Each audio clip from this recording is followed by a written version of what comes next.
Hello and welcome back to a new video. In this video, we are going to cover the Regulating Act of 1773. This is one of the most important regulating act and rather an act which will definitely come in the exam. So let us understand what was the Regulating Act of 1773 and what was the need for this act to come into effect. This video is for second year BA LLB students from Mumbai University. This is History of Courts, Module 1.1.3. This is the part 1 of that module. The Regulating Act was passed by the British Parliament to control the working of the East India Company, how the company ran its affairs in India. Now, what was the need for the Parliament to step in? This was because there was a lot of complaints of corruption, of mismanagement of the company affairs, and also lack of supervision.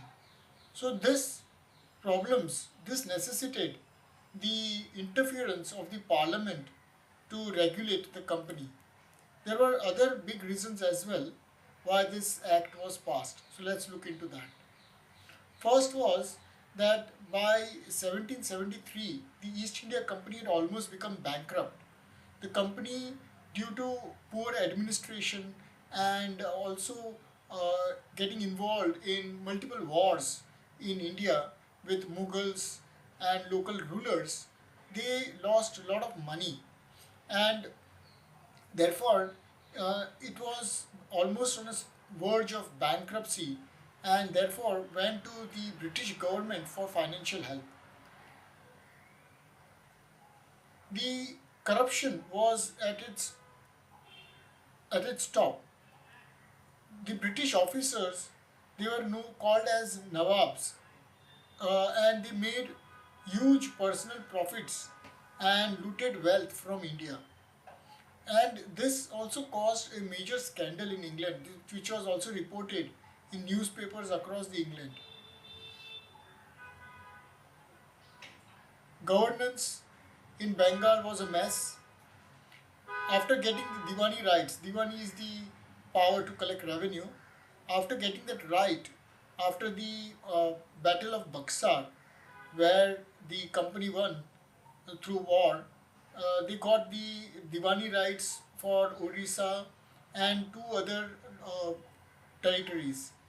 The company didn't know how to the rule the amount of the way it was being ruled by the company was not proper. Also, the parliament wanted control because now the company was controlling huge territories in India, and the British government wanted proper oversight of that. They wanted to control how the company was managing its territories in India. The reason for that was, of course, the corruption, the bankruptcy, and how the British officers were amassing huge amount of wealth and profit from India and from the company. So, therefore, the Parliament passed the Regulating Act of 1773 to basically manage and control the administration of the company. Now, let us look at the main provisions of this Regulating Act of 1773. The Governor of Bengal was made as Governor General of Bengal. Now, what this did was that earlier the Bengal, Bombay, and Madras were independent of each other. All these three territories were independent. So, through this act, a major change was made. The Governor of Bengal was promoted or made the Governor General of Bengal, and now Bengal became the head office of British India. Warren Hastings was made the first Governor General.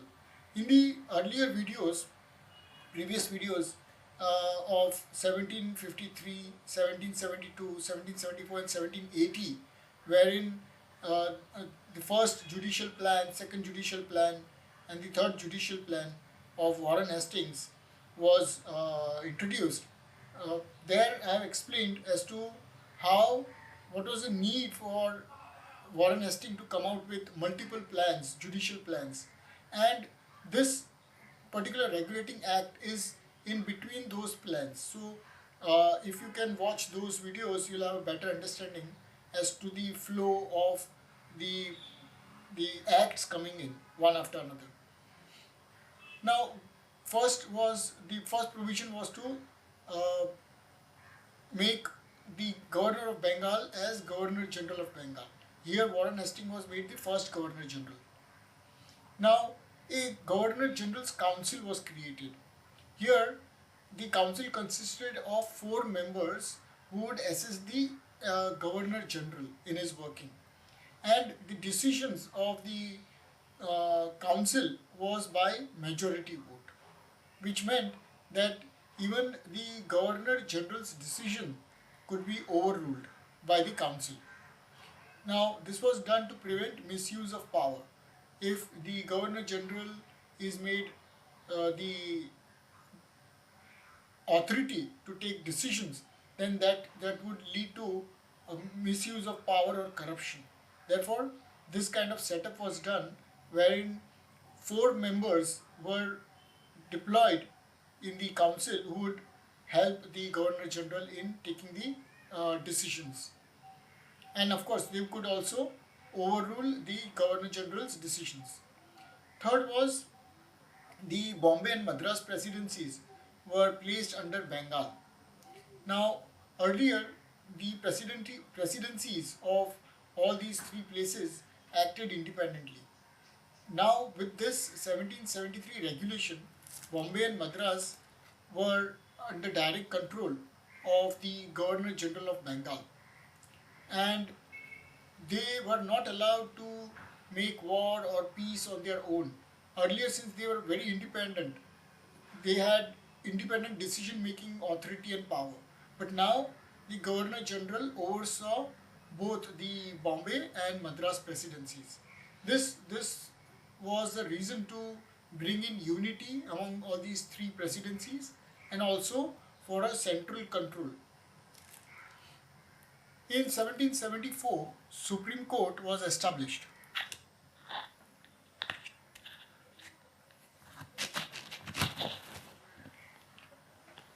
This was one of the most important reforms. Supreme Court, the administration of the Supreme Court included one Chief Justice and three judges.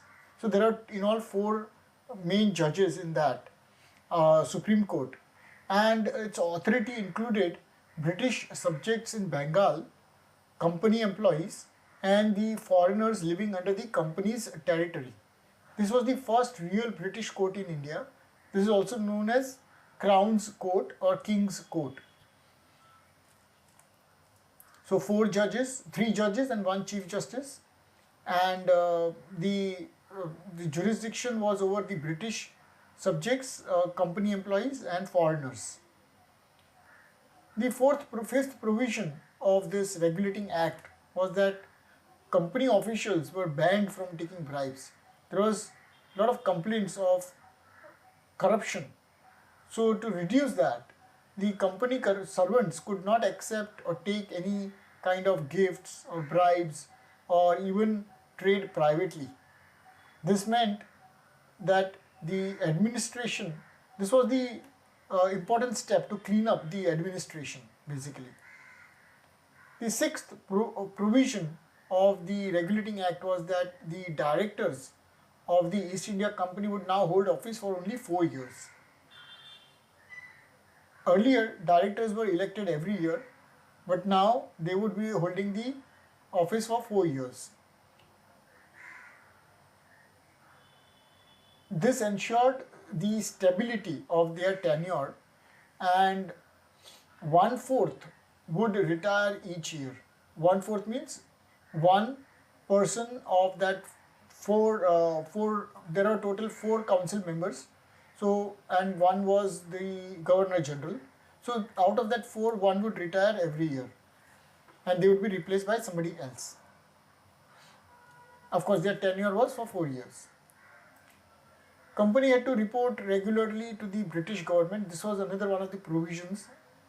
in the Regulating Act of 1773, now the Parliament demanded that regular reports be submitted to the Parliament. The revenue details of the company should also be submitted. All policy decisions taken by the company would be approved by the Parliament or would go through the Parliament. This was enabled to ensure transparency in the working of the company. Since the company was almost on the verge of bankruptcy and was taking the help of British Parliament, therefore, these provisions were introduced. Why is this Regulating Act important? The Act is significant because it was the first time the British government interfered in the company affairs.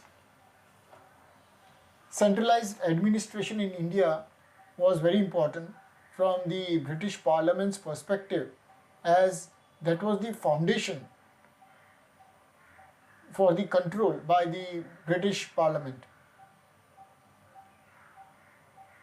The offices of Governor General, which later became the head of British India, was created through this Act of 1773. First Supreme Court was established in India through this Act. Corruption and discipline was brought in to reduce corruption and to bring discipline. Also, it was important through this Act. It started constitutional governance in India. That is, the British Parliament was now directly controlling the affairs of the company. So, in short, the Act changed the company from a trading body into a semi-governmental authority under Parliament's supervision. So, let us do a revision. This was the first time British Parliament took control over the East India Company. Governor General of Bengal was created. Warren Hastings was the first. Governor General's Council was established, having 4 council members. Bombay and Madras was placed under Bengal. In 1774, Supreme Court was created at Calcutta.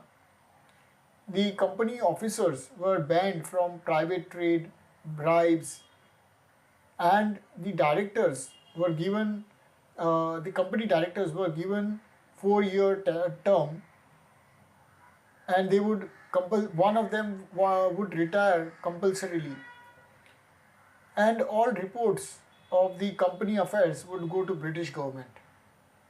So let us look at the mind map now. What was the need for bringing in the Regulating Act of 1773? First of all, the company had almost become bankrupt.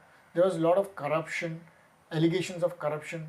There was misrule in Bengal, and there was a need for controlling the affairs of the company.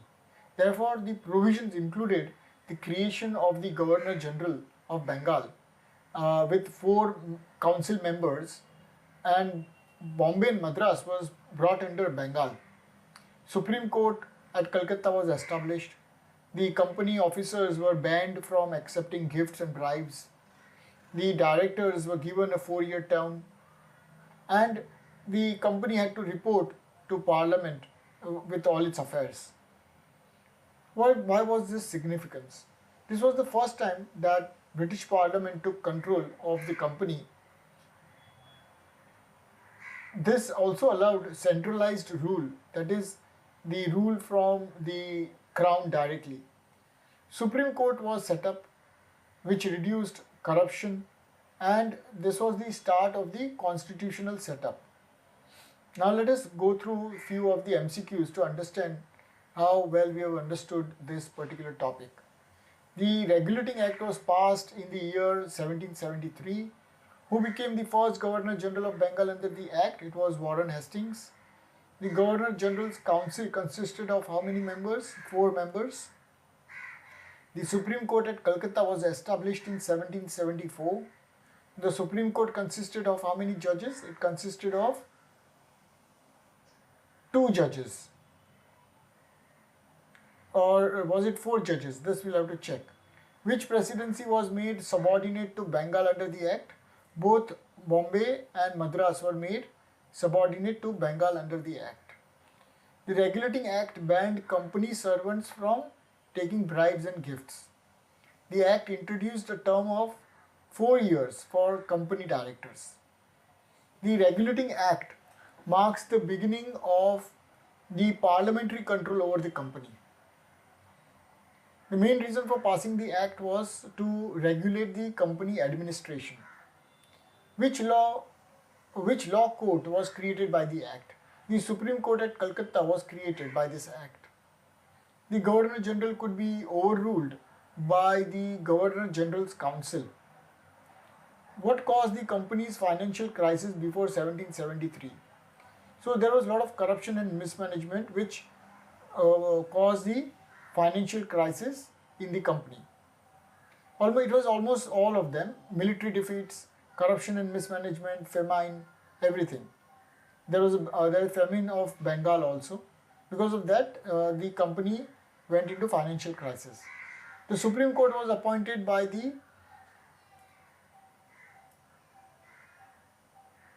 Governor General.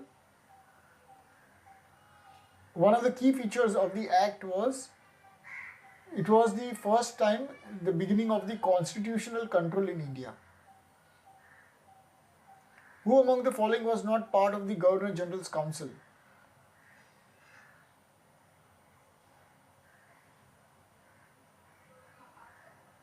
It should be Chief Justice, I'm not sure, but we'll have to check. The Act controlled company trade only, company military only, company revenue and administration. The Act controlled company revenue and administration. C. The Act required the company to send its decisions to the British Parliament. Which major presidency lost its independent powers due to this Act? Both Bombay and Madras, or was it Bombay and Calcutta? The Act was mainly passed because the company requested financial assistance because it was almost on the verge of bankruptcy. After this Act, the real political power in India started shifting to the British Parliament. The Regulating Act is considered the first step towards a modern judicial system. Which of the following was not a feature of the Act? Centralisation of administration was the feature. Creation of a federal court. Ban on private trade was control. So creation of a federal court was not a feature of this Act. The Supreme Court had jurisdiction over only Indians, only company servants, British subjects and certain residents in Bengal, or only Europeans. The Supreme Court had jurisdiction over British subjects and certain residents in Bengal. Which Act later corrected the defects of the Regulating Act? This we'll need to check. I think it is 1781, but we'll have to check. Act of Settlement. So this completes the video here. Thank you very much for staying through and listening. If you had some benefit out of this video, do consider subscribing and sharing it with your friends. Thank you very much. Take care. Bye-bye.